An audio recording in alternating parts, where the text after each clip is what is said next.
de Josué, capítulo 6, versículo 5. Quantos encontraram, digam amém. Amém. Amém, assim diz o texto. E será que, tocando-se longamente a buzina de chifre de carneiro, ouvindo vós o sonido da buzina, todo o povo gritará com grande grita, e o muro da cidade cairá abaixo, e o povo subirá nele, cada qual em frente de si. Então chamou Josué, filho de Num, os sacerdotes, e disse-lhes: levai a arca do concerto, e 7 sacerdotes levem 7 buzinas de chifre de carneiro diante da arca do Senhor. E disse ao povo: passai e rodeai a cidade, e quem estiver armado, passe adiante da arca do Senhor.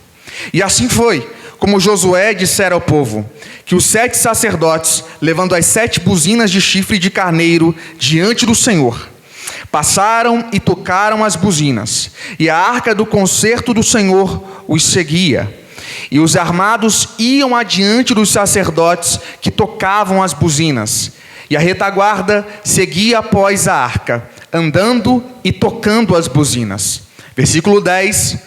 Porém, ao povo, Josué tinha dado a ordem, dizendo: não gritareis, nem fareis ouvir a vossa voz, nem sairá palavra alguma da vossa boca, até o dia em que eu vos diga: gritai, então gritareis. Somente até aqui. O livro de Josué, pode se assentar, irmãos. O livro de Josué, ele marca um novo tempo na história de Israel, que é o tempo do deserto para o tempo da conquista, da terra prometida. Josué, ele, com a chegada desse novo tempo, algo extraordinário também acontece, que é a chegada de um novo líder. Um tempo novo chega, que é o tempo da conquista, e um novo líder também chega. O homem Moisés, que foi levantado por Deus para tirar o povo de Israel como escravo do Egito, agora passa o bastão para o novo líder chamado Josué. É bem no capítulo 1 que, após a morte desse líder Moisés, Deus então fala com Josué. E qual é o conteúdo da fala de Deus para Josué? Primeiro, Deus então deixa claro qual é o chamado, a missão de Josué. É em Josué 1:2 que Deus diz: levanta-te e passa tu e este povo para o Jordão, para a terra que tenho te prometido, porque eu tenho dado a ti, tenho entregue em tuas mãos. Então a missão de Josué está muito bem estabelecida e clara, que é fazer com que o povo herde a terra prometida. É o tempo da conquista, a qual está nas mãos de Josué. Sim, Moisés, a lei foi dada, a promessa foi realizada. Em Josué então chegou o tempo dela ser cumprida. Existem pessoas que estão aqui hoje, que receberam promessas em sua vida, que possuem um chamado em sua vida, e é chegado o tempo onde a promessa há de se cumprir. É chegado o tempo onde aquilo que te foi prometido, então de fato será realizado. Mas, calme aí. No capítulo 1, onde Deus levanta Josué, estabelecendo como líder sobre um povo, deixando claro o seu chamado, Deus também deixa claro aquilo que é necessário para que o chamado seja realizado, para que a promessa se cumpra. Quando Josué é erguido como líder, eu imagino que está agora sobre as costas dele uma grande responsabilidade. E não só uma responsabilidade, mas também uma grande pressão, porque quem liderava antes era Moisés, um homem a qual o povo viu realizar através de Deus, é claro, grandes sinais e milagres extraordinários. Eles viram as 10 pragas do Egito. Eles viram como Deus usou a vida de Moisés para abrir o mar ao meio. Como Deus então também usou a Moisés, guiando o povo durante toda a peregrinação no deserto, onde houve maná do céu, água retirada da rocha. E agora eu imagino Josué pensando: e eu? O que será de mim, um pobre homem? Aqui está bem claro, dentro das Escrituras. Algumas pessoas têm seus referenciais nos homens. Isso é errado, de forma alguma. Nós olhamos para a Bíblia, olhamos para os textos sagrados e admiramos Moisés, Davi e Paulo. Mas nós não podemos nos esquecer que quem levantou Moisés foi Deus. Quem levantou Davi foi Deus. Quem levantou Paulo, Pedro e os demais apóstolos foi o Espírito Santo de Deus. Josué então poderia até estar preocupado consigo mesmo, dizendo: eu não sou um homem como Moisés, eu não tenho a mesma fama, não tenho o mesmo nome. Mas Deus está dizendo por meio de sua palavra em Josué 1:5: assim como eu fui com Moisés, eu serei contigo. Assim como eu fui com os homens da Bíblia, diz o Senhor, eu serei com aqueles que me servem e me obedecem. A liderança terrena até pode mudar, mas a liderança espiritual e celestial, ela não muda.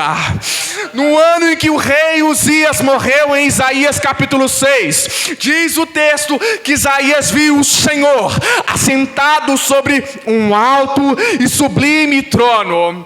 Era Deus mostrando para ele: os tronos terrenos passam e mudam de dono. As lideranças terrenas, elas passam por momentos de transições, mudam de ano em ano, mudam a cada 4 anos e a meses, mas o trono que está no céu, ele permanece para todo sempre. Ele não é abalado pelas circunstâncias, ele não é abalado pelos momentos as quais os meses, os anos, as primaveras e verões provocam, pois Deus continua governando a sua igreja, e assim permanecerá em todo o tempo.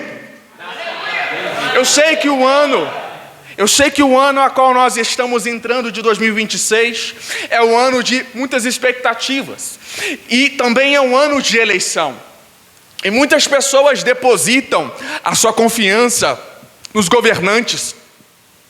Eu entendo a importância do nosso voto, eu entendo a importância política e a importância do governo, mas a igreja não pode se esquecer que quem está liderando ela não é alguém que está sentado na cadeira da presidência, mas é quem está sentado no trono celestial.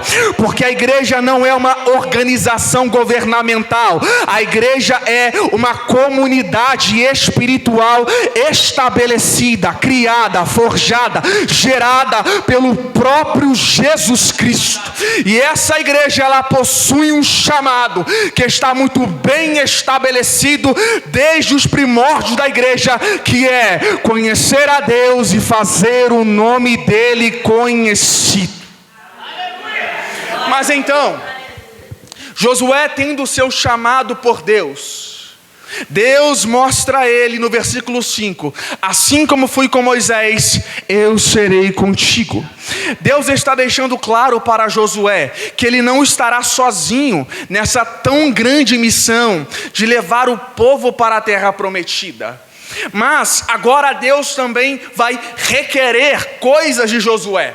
Diante do chamado de Josué, Deus vai pedir 2 coisas para ele. Na verdade, Deus não só vai pedir, como também vai incentivá-lo. Chegando no versículo 9 do capítulo 1 do chamado de Josué, que Deus diz: não te mandei eu, esforça-te e tem bom ânimo. Não pasmes nem te espantes, porque eu, Senhor teu Deus, sou contigo por onde quer que andares. o que Deus está pedindo a Josué? Duas coisas: para que primeiro ele se esforce, e para que segundo ele tenha ânimo. Duas coisas que faltam para o nosso chamado. E por que a promessa de Deus parece se tardar a se cumprir na vida de muitos? Porque na realidade, por vezes somos nós quem tardamos aquilo que o Senhor possui em nossa vida. Porque nós temos um chamado? Sim, de fato temos, mas queremos levar o chamado de qualquer jeito e de qualquer maneira. Aí me desculpe, não dá. O chamado, quem chama é Deus, ou seja, o autor do chamado é o Senhor. Mas a responsabilidade humana é se esforçar e ter bom ânimo.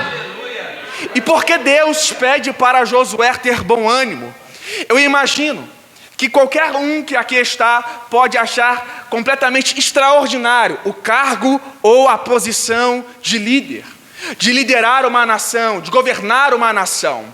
A gente pode olhar para a Bíblia e admirar Moisés diante daquele povo, liderando e guiando ele no deserto. E assim também como Josué.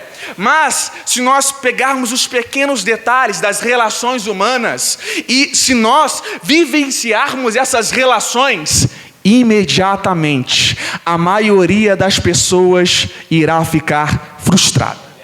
Porque nada mais é doloroso emocionalmente do que lidar com pessoas. As pessoas de um dia estão de um jeito e no outro estão de outra maneira. E um dia elas amanhecem muito bem e na outra elas estão muito mal. Se já é difícil lidar com quem é da sua própria casa, imagina agora liderar um monte de pessoas. O tanto de reclamação que você ouve, o tanto de pessoa falando de você. É por isso que Deus diz a Josué: esforça-te e tem bom ânimo. E aqui vai um segredo para o chamado: não se importe com as pessoas nesse sentido, mas olhe para Deus, olhe para o autor do chamado. Faça como Moisés. As pessoas criticavam Moisés, mas ele entendia: a minha responsabilidade é com Deus. Ainda que eu desperte, acorde numa manhã querendo parar e desistir, eu sei quem me chamou, eu sei quem está comigo e eu sei quem há de garantir a minha caminhada. Porque o Deus que me chamou, Ele não depende das circunstâncias humanas, nem das opiniões humanas para realizar e cumprir aquilo que Ele prometeu em minha vida. Porque o mesmo Deus que nos prometeu, que nos chamou, não perguntou a ninguém, mas simplesmente disse: eu te levantei, eu te chamei e eu irei te usar. Você irá até onde eu te mandar e onde eu te colocar. Simples assim. A pergunta que Deus fez a Josué foi essa: não te mandei eu? Ponto de interrogação. Ou seja, quem te mandou, Josué? Não fui eu, o Senhor? Então, não pasmes e não te espantes. Na linguagem brasileira, não tenha medo e não fique paralisado. Paralisado diante do quê? O chamado também traz seus desafios. E a liderança de Josué, ela já começa com desafios. Quais são os desafios? São dois. O primeiro desafio é um rio e o segundo, uma cidade. Assim que Josué lidera o povo, a ordem de Deus foi muito clara: de passar pelo rio Jordão. Até então, quando nós olhamos para a figura do rio Jordão, eu sei que a maioria de nós se lembra de João Batista, que batizava as pessoas do rio Jordão. Só que aqui nesse contexto de Josué, o rio Jordão, ele fazia uma separação. Que separação é essa? O povo precisava passar o rio Jordão para então entrar na terra prometida. O desafio qual é? Passar um rio.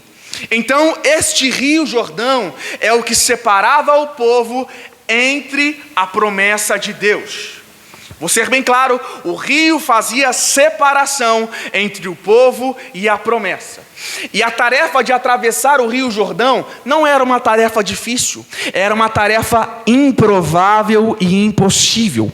Porque o rio Jordão estava no seu período de cheia, as suas águas transbordavam.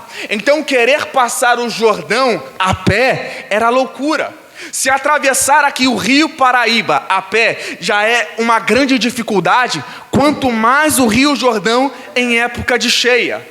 Mas aqui então, o mesmo Deus que chamou a Josué vai dar instruções para ele.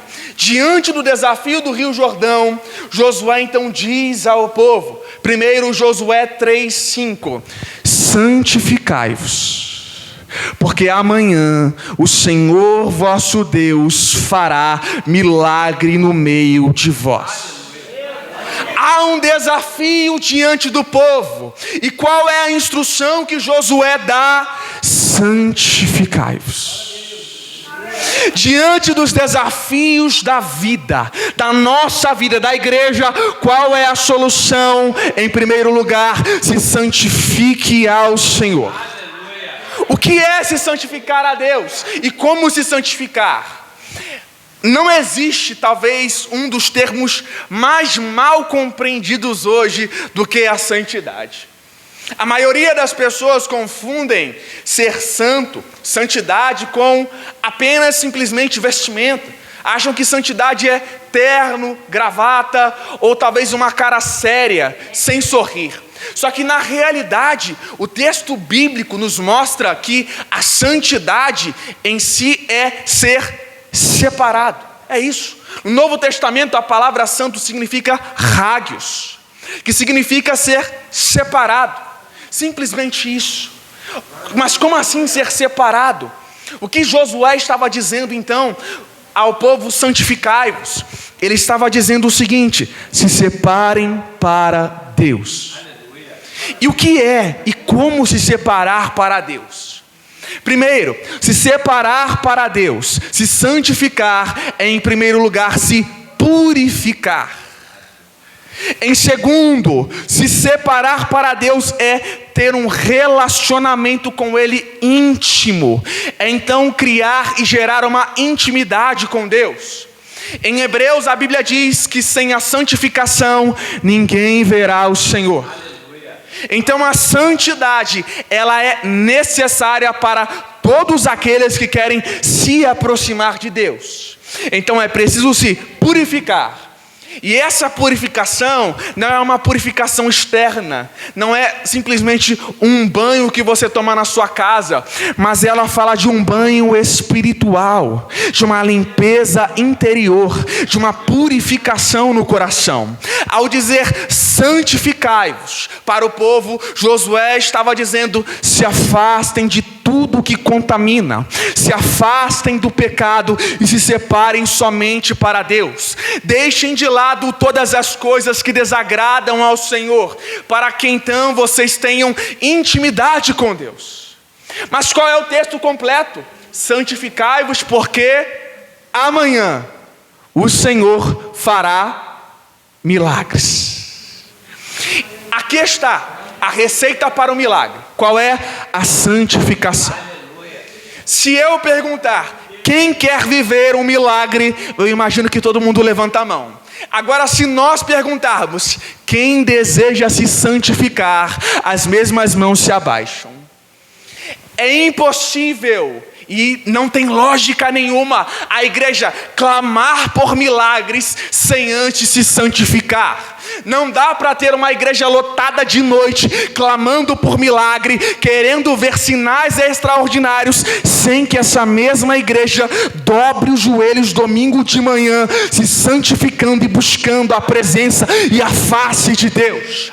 Quer ver milagre, quer viver milagre, se santifique ao Senhor. Desça o joelho em oração, para que quando você se levante, você contemple então o extraordinário de Deus, pois a igreja só irá vivenciar um verdadeiro milagre, um verdadeiro avivamento, quando ela dobrar os joelhos em santidade, quando ela dobrar os joelhos clamando ao Senhor verdadeiramente por uma intimidade, com um relacionamento com Deus. Só então, de fato, viveremos um milagre com o Senhor. A primeira solução foi chamar o povo para se santificar. Qual é a segunda instrução então? Josué diz aos sacerdotes: tragam a arca do concerto. Para passar o Rio Jordão, foi necessário santificação e trazer a arca. Em poucas e breves palavras, a arca, assim como muitas coisas dentro do tabernáculo, apontavam para alguma coisa. O candelabro que iluminava, mostrava Jesus, João 8,12, a luz do mundo. O pão da preposição mostrava Jesus como o pão da vida. Mas a arca da aliança, a arca do concerto, ela simbolizava a presença de Deus. Então, quando Josué dá a ordem para que os sacerdotes trouxessem a arca, ele estava dizendo, em outras palavras: para este desafio a qual nós vamos enfrentar, nós vamos levantar, nós vamos trazer a presença de Deus. Para passar o Rio Jordão, nós vamos trazer a arca da aliança. É somente com a presença do Senhor que nós iremos passar para o outro lado e então herdar a terra prometida, viver as promessas de Deus. Não dá para viver o chamado sem a presença. A primeira coisa que Deus disse a Josué foi: eu serei contigo. E Josué, ele não é um líder que nasce de repente do nada, pois se nós lermos em Números, Êxodo, nós vemos que Josué sempre estava ao lado de Moisés. Então Josué estava observando como Moisés liderava, como ele se portava em seu relacionamento com o povo e diante de Deus. E uma coisa Josué percebeu, e ele não precisava de prova alguma. O que é? Ele viu um Deus que abre mar ao meio. Ele viu um Deus que concede, ainda que no deserto, água da rocha para o povo beber, maná do céu para alimentar. Então ele não precisava de prova alguma, pois ele sabia que com a presença de Deus, não importava qual fosse, qual seja o desafio, ele prevaleceria, pois não há quem ou o que possa resistir diante da presença de Deus. Quer viver um 2026 extraordinário? Traz a arca para dentro da sua casa. Quer viver um 2026 de vitória? Levante a arca e carregue nas suas costas. Carregue a presença de Deus em sua vida. E então você verá o Rio Jordão se abrir. Então você verá o mar se abrir e a vitória acontecer na sua vida, pois o extraordinário só acontece com a presença de Deus. Há líderes que possuem muitas palavras bonitas e persuasivas, mas você percebe que falta alguma coisa. Eles até conseguem abrir a Bíblia, ler muito bem o texto, falar de uma forma realmente muito pomposa e rebuscada, mas nós sentimos que falta o peso, a unção nas palavras. É porque sem a presença de Deus não dá. Quando Deus mandou o povo atravessar o Mar Vermelho, Ele não disse para Moisés realizar uma arca como Noé. Ele não disse para Moisés então fazer uma jangada ou um barco. Ele somente disse: ergue a vara que está em tuas mãos. céus, porque eu farei soprar um vento oriental, e esse vento irá abrir ao mar. Em outras palavras, Deus estava dizendo: o que você tem que contar não são com recursos e materiais humanos, mas é com a minha presença, pois é a minha presença que irá fazer você passar por qualquer que seja o desafio na sua vida. E esse mesmo Deus que estava presente lá atrás, está presente aqui hoje, para atuar e agir na vida daqueles que confiam e obedecem. E quando Josué pede para os sacerdotes trazerem a arca, acontece algo que eu vou falar de forma muito breve, que é extraordinário. A ordem para passar o Rio Jordão era para todo o povo. E o texto vai nos mostrar que o povo passa com os pés em seco. Mas é interessante que para o povo passar com o pé em seco no Rio Jordão, primeiro os sacerdotes precisam molhar os pés. Eles vêm com a arca, e assim que eles pisam os pés no Rio Jordão, imediatamente as águas da parte de cima do rio começam a se amontoar, e então o povo começa a passar em seco. Mas o que isso tem a ver? O que isso está nos dizendo? É que para uma geração passar, primeiro os sacerdotes precisam colocar os pés na água. Vou falar de uma forma mais abrasileirada. Para alguém construir a casa, primeiro alguém tem que carpinar o terreno. Todo mundo quer passar com os pés em seco, mas ninguém quer carregar a arca em suas costas e pisar no local úmido, nas águas. Ninguém quer arregaçar as mangas para de fato ir e fazer acontecer. São poucos os que querem pagar o preço, dobrar os joelhos para que uma geração possa ser levantada e erguida. E Josué chamou os sacerdotes. Deus está chamando os sacerdotes para então se erguerem e se levantarem, para que um povo possa passar o Jordão. Deus nos chama para orar por um povo. Deus nos chama para então carregar a arca e trazer a presença, para que outros também possam entrar na terra a qual Ele prometeu. E quando eles estão passando por aquele rio Jordão, nesse meio tempo em que eles estão passando em seco todo o povo, Deus dá uma ordem clara a Josué, dizendo que ele queria 12 pedras. Para que 12 pedras? Deus diz: me levantem 12 pedras para que sirvam de um memorial. Um memorial, pela própria palavra, logicamente, é para servir de memória. E para que uma memória? Justamente para que o povo não se esqueça. Não existe nada mais fácil para nós do que se esquecer daquilo que Deus fez.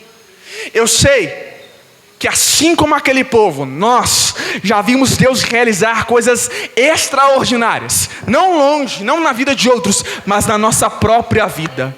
Mas o quão rápido nós nos esquecemos daquilo que Deus fez em nós.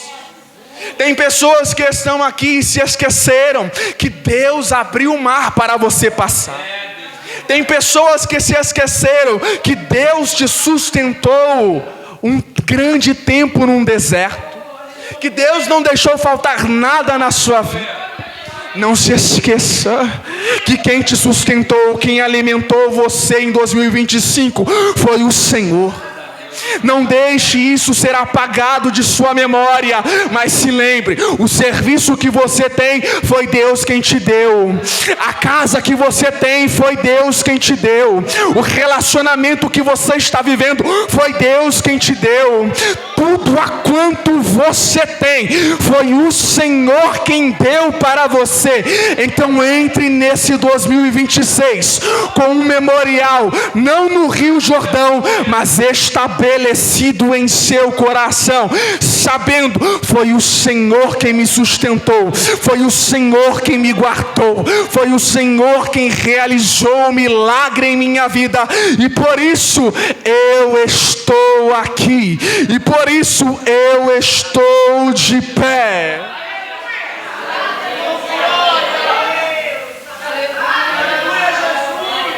Eu preciso correr por causa do tempo. E é depois que eles passam o Rio Jordão, eles vencem o primeiro desafio, mas ainda há um outro desafio. Qual é? Uma cidade. Essa cidade não é uma cidade qualquer. Nós estamos falando da cidade de Jericó. E no contexto histórico, Jericó era considerada uma cidade impenetrável por causa de seus muros. Suas muralhas eram tão grandes que era impossível alguém dominar aquela cidade. Seria preciso um grande cerco para estabelecer uma fome, ou até mesmo de catapultas e armas engenhosas para poder atravessar os muros. Mas Josué consegue conquistar apenas em 7 dias. E quais são as estratégias para que ele conquistasse essa cidade impenetrável? Primeiro, a estratégia não muda. Ela continua sendo a presença de Deus. Para atravessar o Jordão, Josué disse para trazer a arca. E agora, para estar diante daquela cidade e derrubar e vencer as muralhas de Jericó, novamente ele diz: trazei a arca. Porque qualquer que seja o desafio, a presença de Deus é a solução. Qualquer que seja a dificuldade que você esteja enfrentando em sua vida, aqui está um segredo: é a presença de Deus que fará você vencer, suportar e passar, seja lá o que for que você esteja passando. Se agarre à presença de Deus para que então você atravesse, passe e vença o desafio a qual você está vivenciando. Mas olhe bem, o que Deus disse a Josué? Que ele havia entregado a Jericó em suas mãos. Só que se a gente olhar para o capítulo 6, nós não vamos encontrar uma porta aberta. O que nós encontramos são portas fechadas. É no capítulo 6, versículo 1, que diz que a cidade de Jericó, ela estava completamente cerrada, fechada. E aí você se pergunta: como Deus ele vai cumprir a promessa dele, sendo que as portas estão fechadas? É porque quando Deus promete, ele não depende de porta aberta para cumprir e para realizar.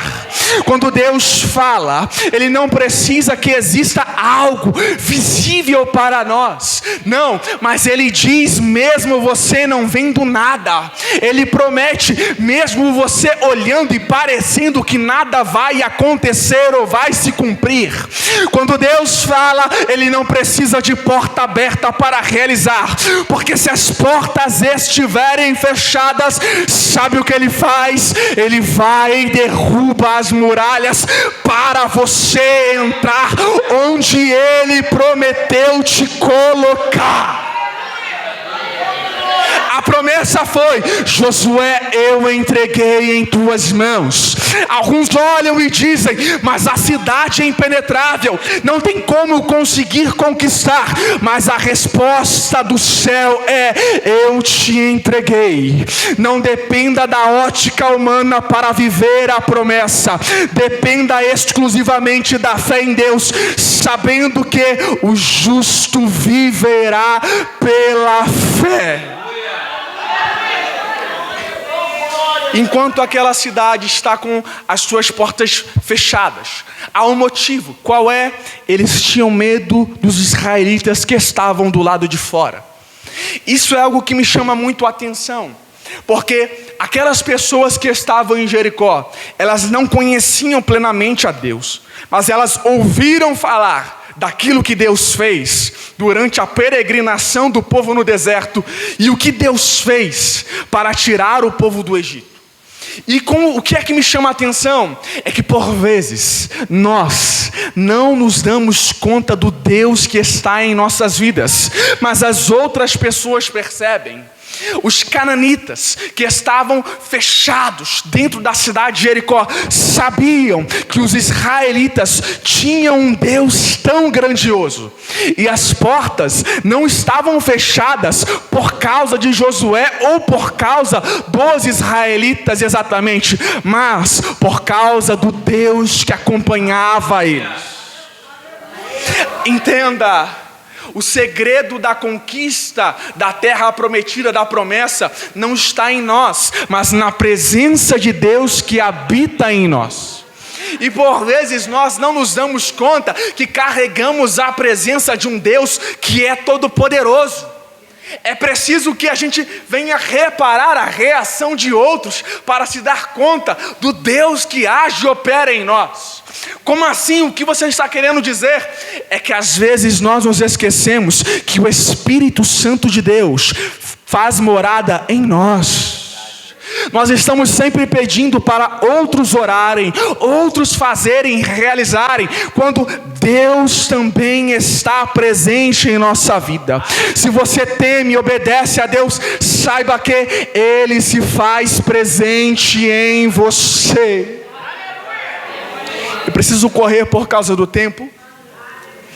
Então Deus vai dar uma estratégia para o povo novamente, que é para os sacerdotes carregarem a arca. E o povo iria rodear a cidade durante 7 dias. Durante 6 dias, eles deram uma volta inteira durante a cidade de Jericó. E no 7º, eles iriam dar 7 voltas. Mas havia um porém. No capítulo 6, versículo 10, Josué disse que não se ouça a voz do povo. A estratégia a qual Deus concedeu para eles era de uma marcha silenciosa. E aqui existe um ponto de interrogação na nossa mente. Por que Deus mandou o povo marchar em silêncio? Primeiro, porque o deserto ele foi marcado de murmuração. O povo reclamava assim igual. Agora Deus estava mostrando para eles que algumas muralhas só caem quando nós paramos de reclamar. Algumas muralhas, alguns desafios só irão cair diante de nós quando os nossos lábios pararem de abrir para reclamar. Porque Deus não quer murmuração e reclamação. O que Ele quer? Obediência. Segundo lugar, porque Deus pede para que eles fiquem em silêncio, porque quando nós falamos muito, nós damos brechas para interferências humanas, e Deus não quer que ninguém venha interferir no projeto a qual Ele está realizando. Então nem tudo nós vamos contar e declarar para as pessoas, porque o segredo do chamado não está em mostrar e aparecer, em pegar o celular e postar tudo. O segredo está na obediência. O segredo está em obedecer. Em terceiro, Deus estava querendo mostrar para o povo que as muralhas não caem por causa dos nossos discursos, por causa da nossa gritaria ou das nossas palavras bonitas. Elas caem porque nós vivemos em obediência e fidelidade a Deus.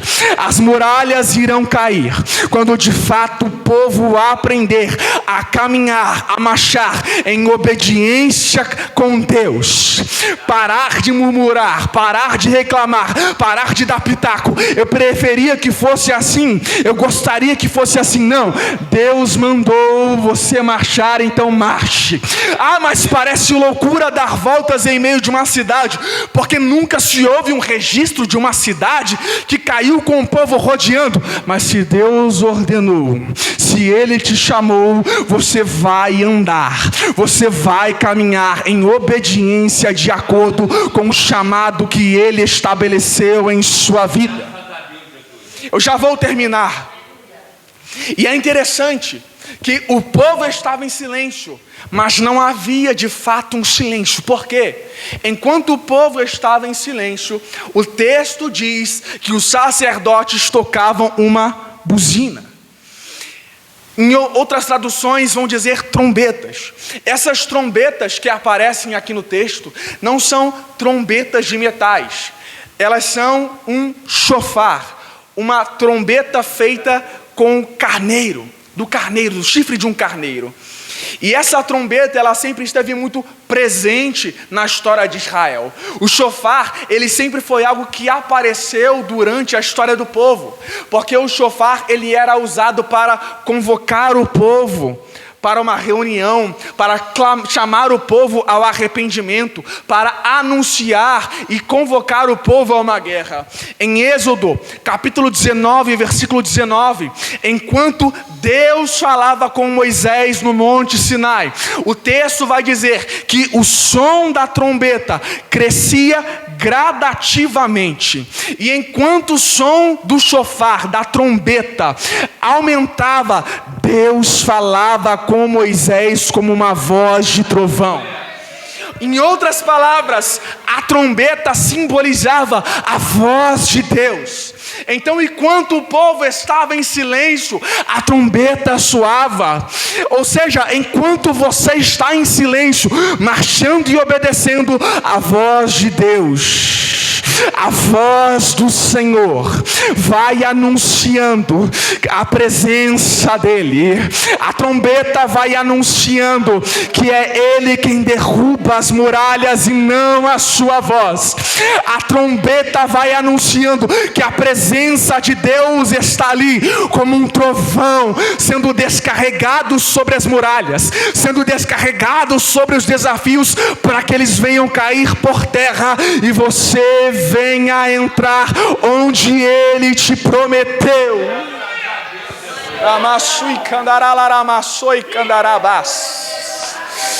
É a voz de Deus que tem que aparecer no meio da igreja e não a nossa voz.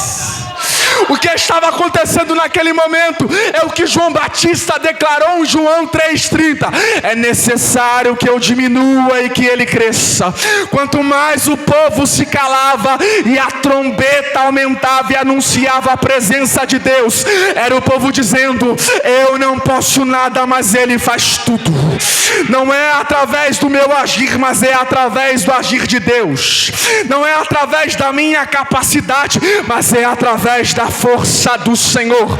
Porque olhando para o texto, até parece que a muralha cai com a força do grito, porque assim que o povo grita, a muralha cai. Mas o segredo estava na presença e na voz do Senhor.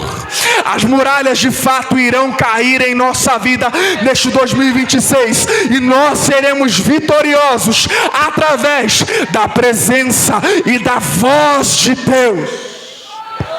E aqui agora eu termino, porque eu não vim falar simplesmente de Josué, de um líder lá do passado.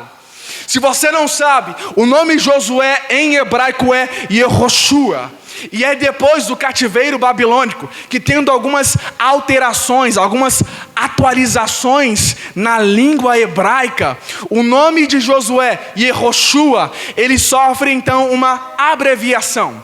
Assim como nós temos mudanças ao longo da história da língua portuguesa, o hebraico também tem. O nome Yehoshua, ele então no Novo Testamento, já em outra época, é chamado de Yeshua. Se você ler os textos bíblicos e olhar, o nome de Miriam, ele é o mesmo que Maria no Novo Testamento. É que o Novo Testamento está em grego e o Antigo está em hebraico. Então Miriam e Maria é o mesmo nome. Um em hebraico, outro com sua referência em grego. E o nome Josué, ele faz uma menção direta ao nome do Novo Testamento. Para você saber, vou ser bem prático e rápido porque as horas já foram. Josué se chamava Oséias, que significa o Senhor salva. Sofrendo uma alteração, recebendo um novo nome de forma profética por Moisés, ele tem seu nome alterado para Josué, que é salvação do Senhor. Esse nome que é Yehoshua, ele abreviado fica Yeshua, que é o mesmo nome do nosso mestre e Senhor, Yeshua Jesus. E o verdadeiro líder que nos é dado, que está sobre nós não é Josué ou Moisés, porque em Moisés a promessa foi liberada, em Josué ela foi cumprida, qual que o povo herdaria a terra prometida, a terra de Canaã. Mas Jesus, Yeshua, o verdadeiro líder, ele vem como um general para o seu povo, para que ele venha habitar na verdadeira terra prometida para o povo do Senhor. Porque o Novo Testamento diz que ainda há um descanso para o povo de Deus. E aqui eu abro um parênteses: Deus não está falando de uma terra terrena aqui nos quatro cantos desta terra. Do que Deus está falando de uma pátria celestial. Enquanto Josué levou o povo a herdar uma terra aqui terrena, Cristo, verdadeiro general, veio para nos levar à pátria celestial, para viver eternamente com Deus na verdadeira terra prometida a todo crente. E Ele irá fazer soar a trombeta, não para derrubar as muralhas como antes, mas para então reunir o seu povo, porque este Cristo derrubou as muralhas, não somente do passado de Jericó, mas a muralha que fazia separação entre os judeus e os não-judeus, e trouxe salvação para toda a carne. Cristo é o verdadeiro general que nos leva para viver e habitar eternamente na pátria celestial com Deus. E eu gostaria que você se colocasse de pé nesse momento. Me perdoe pelo horário. Cristo, o nosso verdadeiro general, Ele não está nos conduzindo, Ele não nos chamou para simplesmente nos dar carro e casa, mas Ele nos chama para vivermos uma vida eterna na presença de Deus, numa terra a qual pés nenhum podem tocar senão pelo seu sangue. E eu quero agora, de forma prática, orar diante desta palavra, para que neste 2026, nós, igreja de Deus, não venhamos apenas ser uma igreja de palavras. Como assim? Somente de falar, mas de obedecer. Assim como este povo que caminhou, que obedeceu, que marchou, que nós possamos marchar com o verdadeiro general que é Cristo. Feche os seus olhos nesse momento, por gentileza. Senhor Deus e Pai Celestial, nós estamos aqui como igreja do Senhor orando, clamando pela Sua presença. E o que nós pedimos é força e ânimo para poder viver as Suas promessas neste 2026. Nós não queremos ficar do outro lado do Jordão. Nós não queremos ficar do lado de fora da muralha, mas nós queremos que as muralhas venham cair ao chão e que nós possamos então herdar tudo a quanto o Senhor tem prometido. Que a Sua presença, que a arca da aliança venha nos acompanhar, que a presença de Deus esteja sobre a nossa vida, para que então o chão venha estremecer, as muralhas venham cair e os nossos pés venham tocar a terra que o Senhor nos prometeu.